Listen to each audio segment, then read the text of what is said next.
Well, I-70 is finally back open in both directions after this morning's massive crash that killed 3 people on the west side. It happened a little more than 8 hours ago. Thanks for joining us for 9 News at 5. I'm Tom Green. And I'm Kim Christensen. A semi tipped over going east near Ward Road, spilling big blue pipes into the westbound lanes at I-70. Those pipes got in the way of drivers heading west, and it caused several traffic crashes. 3 people died. 2 others were taken to the hospital, all 5 of them riding in the same vehicle. The truck driver was taken to the hospital as well. The view from Sky 9 painting a bit of a clearer picture. In this wide shot, you can see that the truck made a lane shift just a couple of hundred feet from where the crash would eventually happen. That's where the pipes spilled. You can see those skid marks. That could be where the truck driver began to lose control of the rig. A long stretch, a huge stretch of I-70 was closed for most of the day. First from 6th Avenue to Kipling, then all the way to 25.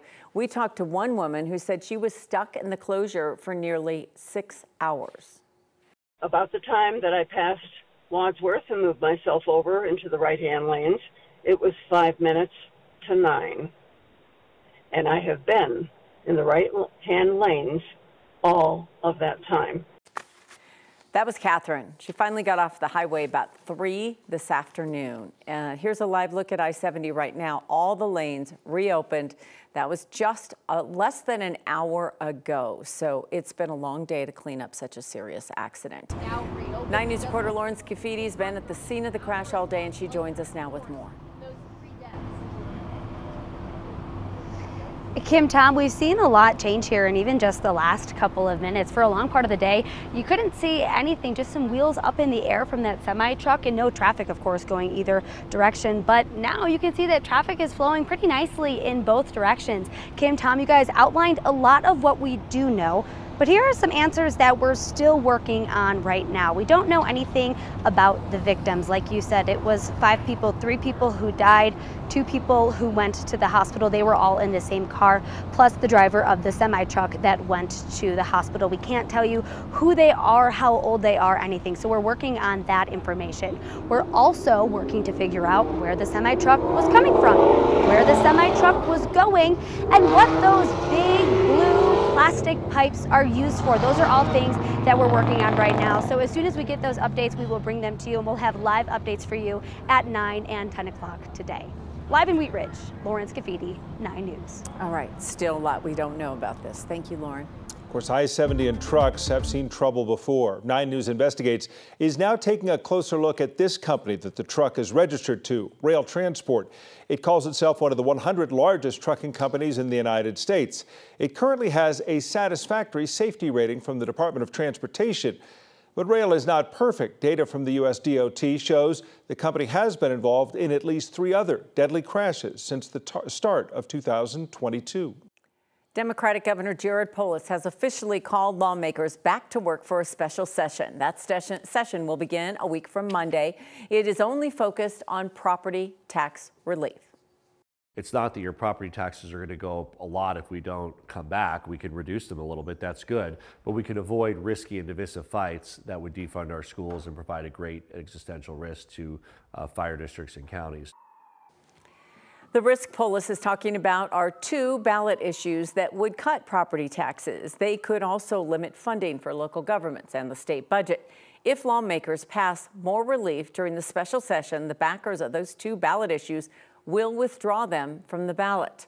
Our political reporter Marshall Zellinger will have much more in his interview with the governor at 6 on Next with Kyle Clark.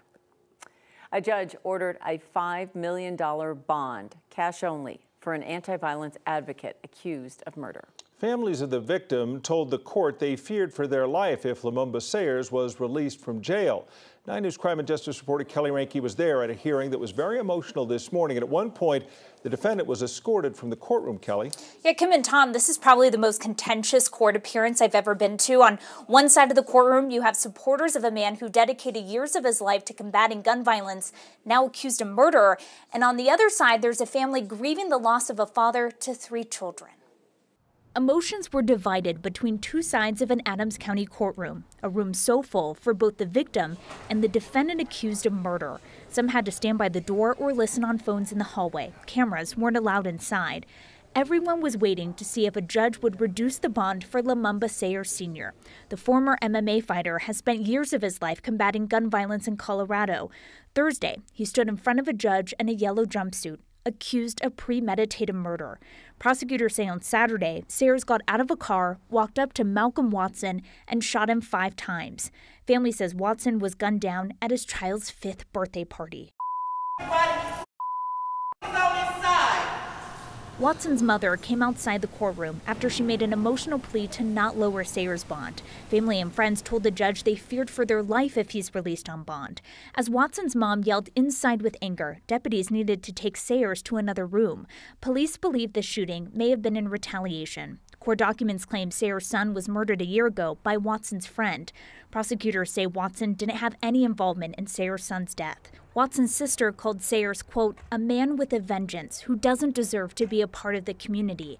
His defense attorney described a different man. She called the outpouring of support for Sayers something she's never seen before. Sayers opened a gym in Aurora to create a safe space for kids. His attorney said she read dozens of letters in his support, some from young people who say Sayers guided them away from violence. The judge ultimately decided bond must be at $5 million cash only. A contentious hearing and mixed response brought armed deputies outside the courthouse to make sure people stayed peaceful as they walked away. Prosecutors today claimed Sayers tried to plant a gun under Watson's body in an attempt to set up an argument for self-defense. Sayers' attorney says she has a lot of questions still, and court documents leave out information. Kim. Oh boy, that's something there's so much to process here, and the emotions, I can't imagine being in that room. Thank you, Kelly. Yeah, I've never experienced anything like that. A packed courtroom, so many people, they even had to create an overflow room. His next court appearance will be in early October. Probably going to be the same thing. Thank you. Let's take a live look from our camera over at Coors Field, looking at the downtown skyline. Things have really calmed down after our wet start to the week. Kathy Saban says the 90s, though, making a comeback. It is August. Tom, you and I remember the 90s, sometimes fondly, maybe not so fondly. The music was great, though. Mid-90s is going to dry out the atmosphere, and we've got that blue sky and sunshine today, and we're only tracking isolated showers coming off the foothills. 87's our new high in Denver, and that is also our current reading outside. And as we're kind of looking at the temperature trend, with winds increasing out of the west and southwest, that's kind of a downsloping, a drying wind. That's going to push those temperatures even higher heading into the weekend. So we've got 90s for the weekend, a warmer, drier forecast coming up. We're still tracking a couple of isolated storms over northern Colorado. Hard to say if they're going to hold together as they cross the I-25 corridor. We have not seen that happen just yet. Temperatures have been very comfortable, and the severe weather threat well east of Colorado. But for how long? I'll answer that question with the forecast coming up.